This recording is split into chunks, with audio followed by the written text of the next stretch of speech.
Please listen with extreme caution because you are about to encounter content considered by many to be dangerously inspirational and motivational. The host claims he sees $100 bills blowing in the wind and thinks he can show you how to get some of them. We wonder if he's a bit nuts, honestly. And now, here's the host of Silent Sales Machine Radio, Jim Cockrum.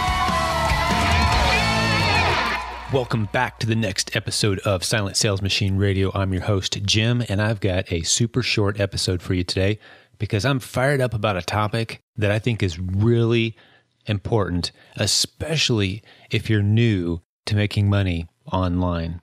Now, maybe this is the first episode you're listening to.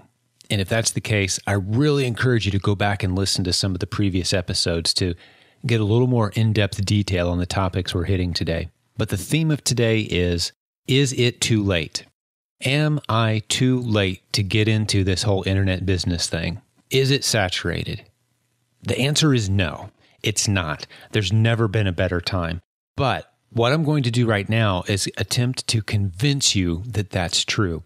The reason I'm so fired up today is because, as I'm recording this, we're right in the middle of the Christmas shopping season for 2016.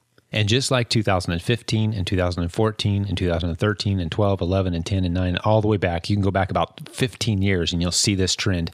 Every year, the numbers get bigger and better for those of us who understand how to sell physical products online, which, if you're not sure what business you want to get into, happens to be the best business to get into. And if you've been listening to me very long, you know that doesn't mean stuffing a garage full of product and filling up your house with boxes. It doesn't have to mean that at all. You can sell physical product that you never touch or see.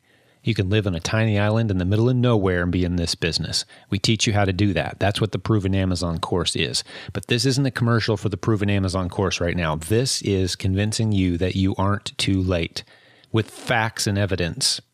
This whole week, and I'll get into the facts and evidence in just a minute, but this whole week I've been getting emails from clients and students who are setting records, 5-figure days, 6-figure days, a $1 million week from one of my clients this week.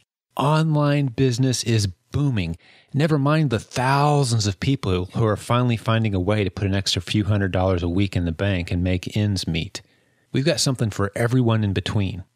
There's actually a cool Facebook post. I'll link to it in the show notes where we're talking to newbies.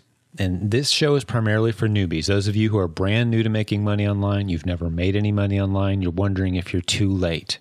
I've got some advice for you. The thread kind of took off yesterday. And we just said, hey, if you're brand new to making money online, what advice do you have for folks? Some really good information in there from a bunch of people who are doing really well online.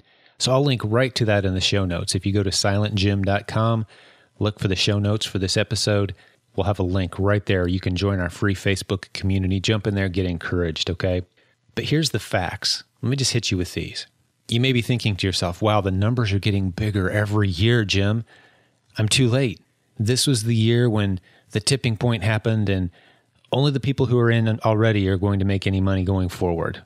It's too hard to get going now. I'm telling you, that's not the case. And here's the facts.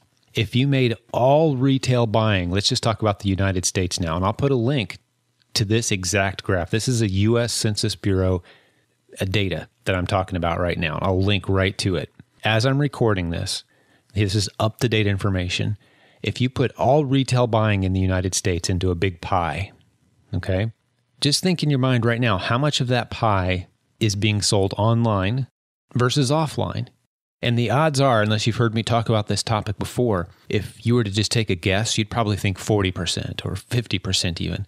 No, you'd be way too high. Retail shopping, traditional retail shopping, where people get in their cars and they go to a store and they buy stuff off the shelf and they bring it home, is still dominant. I'm talking over 90% of all shopping is still done the traditional way. Less than 10% of all shopping is online. Now, the mega trends are undeniable. We are clearly heading full speed ahead towards a world where a lot more shopping is done online than offline. That's what's going to happen in the next decade. But remember, the point of this very short broadcast today is to convince you that you aren't too late. If anything, you're getting in at just the right time because all of those hard lessons that the rest of us have had to learn over the last decade plus You don't have to learn those. You can just come hang out with us and we can help you avoid all those little landmines that we learned the hard way over the last 10 years. And you can step right in, and this is an easy business model. The learning curve is tiny. So as online shopping goes from being 10% of all shopping to being 20 and 30 and 40% in the next 5, 10, 15 years, you will be riding the biggest part of the wave that hasn't happened yet.